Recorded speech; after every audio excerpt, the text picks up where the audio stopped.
This is an independent fan channel and is not affiliated with or endorsed by Hassenby.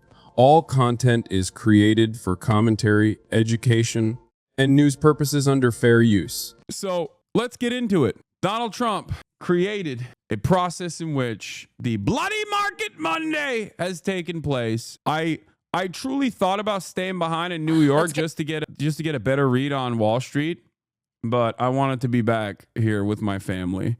So the run back. And a lot of weird shit happened apparently because I was half asleep on the plane, but like checking the reports, and it seems like there was also an error in the reporting that caused the markets to bounce back up because people were so desperate. Okay. In the midst of this chaos, there was a brief moment where someone misunderstood what Trump was saying or what Trump's team was saying, and they literally reported it incorrectly. And it caused the markets to rebound because people were like, oh my God, thank God. Okay, the tariffs are a lie. Haha, it's fine. Yeah, here it is. This absolute comedy. The market was blood red today. Then an unattributed rumor was started on X and there was a consideration of a 90-day tariff pause. The market turned green. Then 5 minutes later, the White House denied the rumor. The market became red again. What are we doing? It is a clown show that one guy, and it's not even fake news, by the way. It wasn't even a fake news situation. It was that Bloomberg account and it's not even a real Bloomberg account. It's just like Walter Bloomberg or something. And he just like makes it seem as though he's directly reporting from the Bloomberg terminal. Like he just tweets like he is a Bloomberg terminal. And ironically enough, he misunderstood what the dude was saying. He just simply, it wasn't even like, I don't think Walter Bloomberg, this guy, I don't think that he was reporting this because he wanted to misinform the public. I think he was reporting this because he's a blue checkmark account that wants to be first to market and misunderstood what Hassett was saying. Because Hassett basically said something along the lines of like, you know, when I'm asked a question and I say, yeah, no. That's kind of how he replied to a question, as far as I understand. And he misinterpreted it. And because it's a Twitter blue checkmark account, he went first to market with it. And when that happened, it blew up. It blew up. It's so crazy. This is everything that I talk about. This is precisely what I talk about in terms of like misinformation and how stupid it is. Remember who posted fake Hassett headlines in Bloomberg style? Reuters reported on it, chat. Reuters, as in fake news from a unverified Twitter account, caused actual financial newsrooms to literally go to market with the. It is crazy. This is the world we live in today. Do you understand how psychotic that is? CNBC reported on it. Instantly, the markets flipped and everyone was like, oh, thank God. Oh, thank God. The tariffs are just fake. Haha, he was just joking. 90-day pause. We have confidence in the market again. Buy the dip, buy the dip, buy the dip, buy the dip. Donald Trump's White House comes back and says, ha ha, you. That's not what we meant, bitch. It's fake news. We're going to make the market scream. Here it is. Will you do a 90-day pause? Would you consider that? Or Bill, yeah, you know, I think that the president is going to decide what the president's going to decide. Yeah, he said, yep, I think the president's going to, that's it. That's the reason. This is a misinterpretation of this from a blue checkmark Twitter account that wanted to be first to market and pump the tweet and get clout and maybe like $35 in Twitter revenue.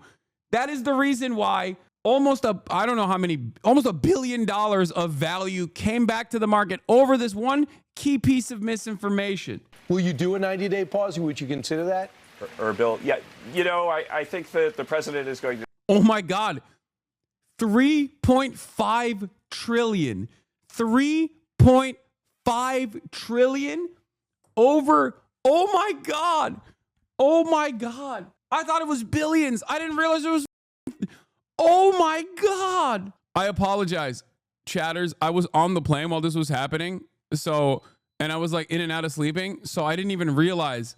And then it dipped again when the White House said this is not correct. Insane market action right now. Market exploded on a headline attributed to Kevin Hassett. And now nobody can figure out where it came from, and the markets are diving again. An 8% surge and a 3.5% plunge in a matter of seconds. One, money is so fake. I'm telling you right now, I'm begging you to understand, this is the most fake money has ever been. This is, ironically enough, the contradictions of capitalism in full display. Okay? This right here is the problem with the financialized capitalist global economy. This is it. This is it.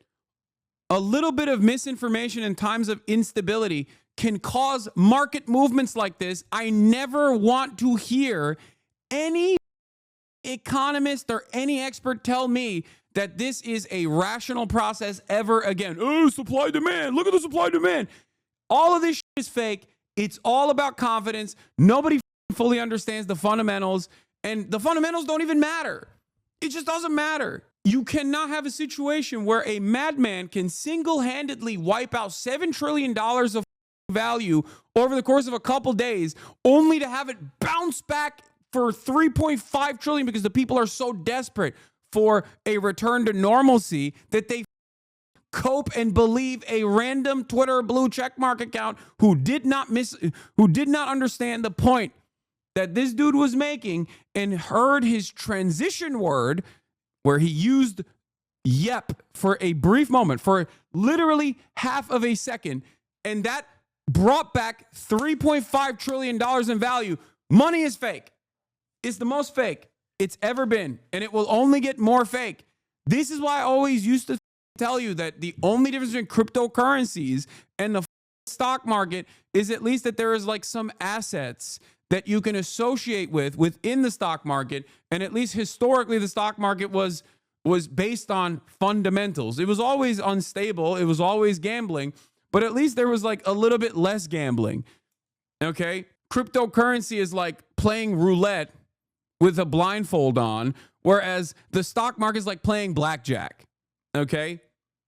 The odds are more in your favor in that process. And there's a method. There's a rule book to it, but it's still gambling. It's very cool that everything in our economy, every single company in our economy works in the casino. How amazing. How amazing. And all of this stuff would not happen if this wasn't the perfect storm of, one, automation, because there are so many trades that are happening in an automated process. And because so many people were incredibly desperate to hear a sense of normalcy. Now, the last part that I want to maintain, the last part that I want to mention here about this entire process being a casino is that Donald Trump bankrupted his casino. He literally bankrupted his casino. He's bankrupting the casino again. What is happening? But this time it's the global casino. Oh my God. This is literally the same. The guy who had 6 bankruptcies, including bankrupting a casino, is bankrupting the global casino.